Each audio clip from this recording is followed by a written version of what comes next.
नमस्कार. तुमचं सगळ्यांचं स्वागत आहे माझ्या चॅनलवर साधी सोपी गोष्ट.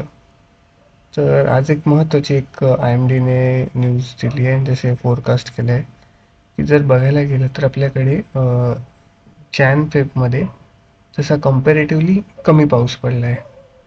आणि आता जर मार्च बघायला गेलात तर मध्ये थोडं गरम आणि आता सगळं तसं त्या प्रकारे बऱ्यापैकी थंड आहे.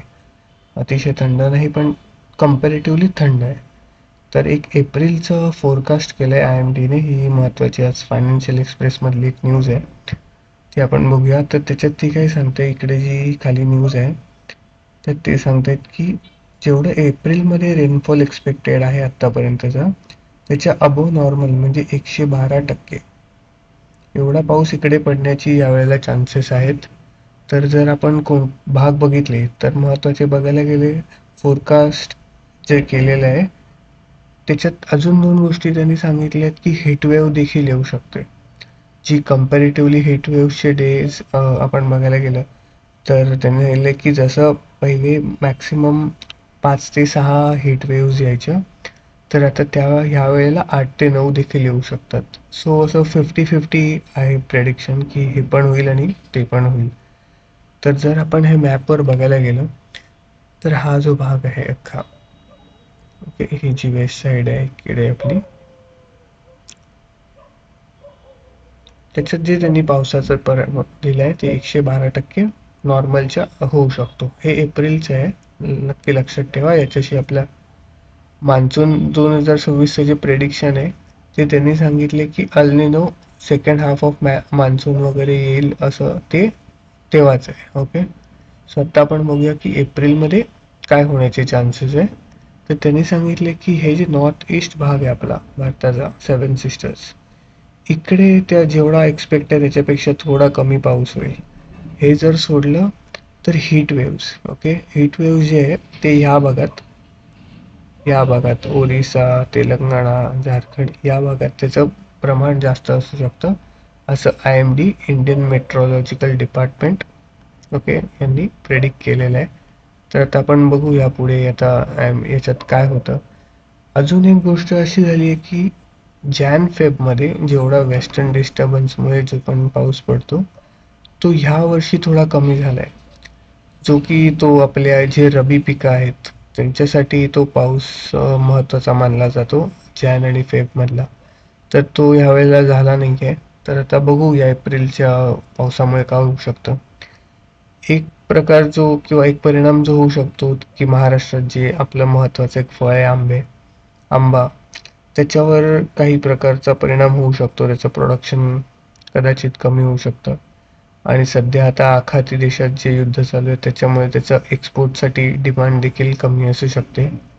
सो लेट्स सी आता पुढे काय होतं, आपण बघत राहूया. याच्यानंतर पण आपण एक फॉलोअप घेत राहूया की नक्की काय होतंय. आजच्या दिवसातली अजून एक दुसरी महत्त्वाची गोष्ट ती म्हणजे ओरॅकल ले ऑफ. आता तुम्हाला सगळ्यांना माहिती असेल किंवा नसेल देखील, तर ओरॅकल हे आपण जे डेटा स्टोअर करतो किंवा आणि ते स्टोअर करून त्याच्यावर, ओके, डेटा स्टोअर करायचं आणि तो स्टोअर केल्यावर त्या प्रोसेसिंग करायचं, ह्या कामातली एक नावाजलेली कंपनी आहे ओरॅकल. ओके, जी आतापर्यंत आपण जर बघायला गेलो तर क्लाउड येण्याच्या आधी जे पण काही आपण डेटा बोलतो की हा आपल्या लोकल डिस्कवर आहे किंवा लोकल सर्व्हरवर आहे, तर मोस्ट ऑफ द टाइम जर आपण बघायला गेलं तर 80-85%, ओके, 80-85% त्याच्यात ओरॅकल या कंपनीची टेक्नॉलॉजी वापर करून हा मोठा डेटा स्टोअर केला जायचा. तर आज या ओरॅकलची एक न्यूज आहे की त्यांनी 30,000 लोकांना ग्लोबली काढण्याचा निर्णय घेतलेला आहे आणि त्याच्यात काहीतरी अप्रॉक्स 12,000 लोक इंडियातले ते काढणार आहेत.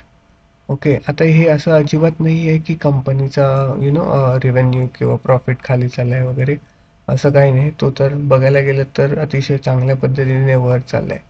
बट 2-3 वर्षापूर्वी आर्टिफिशियल इंटेलिजन्स, जेन AI आणि या सगळ्यामुळे क्लाउड जे नेटवर्क आहे, क्लाउड, ज्याच्यात 2-3 कंपन्या खूप महत्त्वाची भूमिका बजावतात, त्यातल्या एक मधले ॲमेझॉनची AWS, नंतर मायक्रोसॉफ्टची अझूर, ओके, आणि नंतर 3 गुगलचे GC.